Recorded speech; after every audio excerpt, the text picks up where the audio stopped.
Saudara-saudari yang terkasih, mungkin dalam satu peristiwa hidup kita pernah ketar-ketir ketika menerima pesan WhatsApp entah dari kerabat atau sahabat yang jarang kontak tapi tiba-tiba menyapa kita, dan sapaannya singkat tanpa lanjutan, selamat pagi atau selamat siang atau selamat malam. Kita ketar-ketir ini, apa maksudnya? Kalau dibiarkan nanti dianggap sombong, tapi kalau dibales nanti bisa berabe. Karena nanti kalau dibales berabenya kenapa? Ya mohon maaf, mungkin kalau ada saya mau minta tolong, saya pinjam uang sekian, nah kan dibales salah, tidak dibales nanti benar-benar butuh gitu.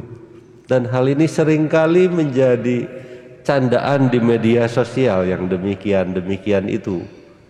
Maka juga ada satu konten pendek seorang ibu-ibu menelpon seseorang.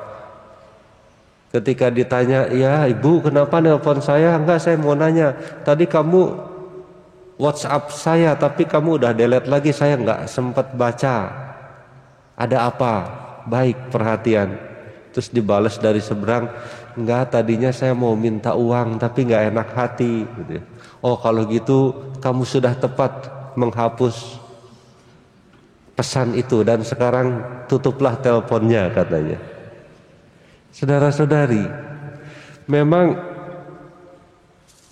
kadang-kadang zaman ini adalah orang yang meminjam jauh lebih galak daripada yang menagih, daripada yang meminjamkan.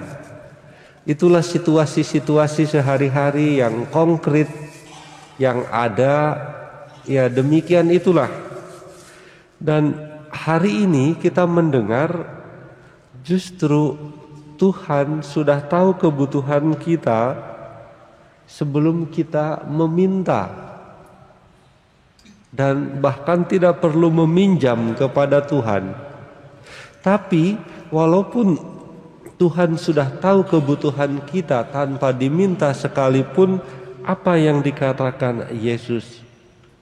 Mintalah kepada Bapa dalam namaku. Walaupun Tuhan tahu kalau tidak diminta, jangan-jangan kita tidak mendapatkan. Mengapa?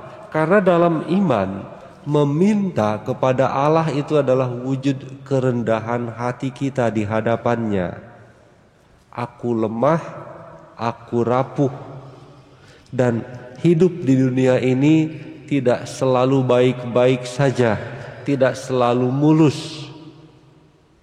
Saya mengakui itu, maka saya memohon kepada Tuhan untuk menolong saya, menopang dan membantu perjalanan hidup saya atau orang-orang yang ada di sekitar saya. Itu adalah bentuk kerendahan hati, karena dengan mengakui demikian berarti kita mengakui satu-satunya kekuatan hidup kita, satu-satunya kekuatan hidupku adalah Allah sendiri. Maka meminta sekali lagi adalah bentuk kerendahan hati, bukan bentuk kesombongan. Orang sombong berarti merasa dirinya hebat dan merasa dirinya setara dengan Allah. Karena Allah hebat, hidup saya hebat, maka saya mirip Allah. Maka saudara-saudari, ketika kita meminta Tuhan, kita memosisikan diri bahwa kita memang anak-anaknya yang rapuh, yang sungguh mengandalkan Allah Bapa kita. Tetapi mungkin pertanyaannya, kenapa doa saya meminta kok, saya berdoa kok, tapi kenapa doa saya tidak dikabulkan? Karena sekali lagi Tuhan jauh lebih tahu kebutuhan kita sebelum kita minta, bahkan jauh lebih tahu daripada diri kita sendiri. Kita sering meminta tetapi bukan untuk kebutuhan primer iman kita, bukan untuk kebutuhan utama hidup dan keselamatan kita, tapi kita meminta untuk keselamatan sekunder kita, yang kalaupun tidak dikabulkan ya kita akan baik-baik saja, kita akan tetap hidup.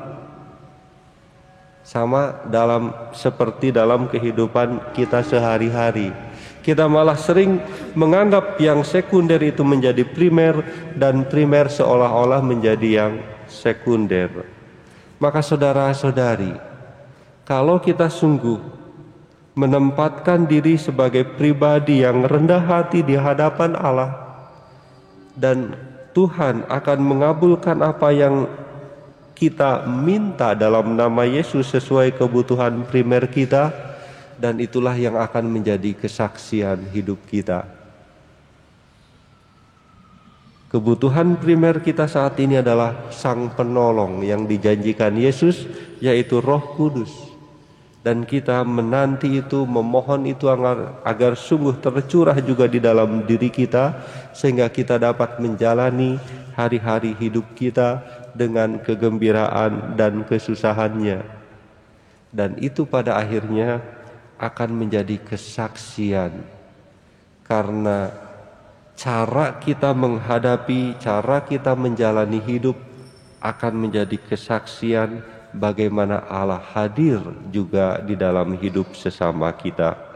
Tuhan memberkati.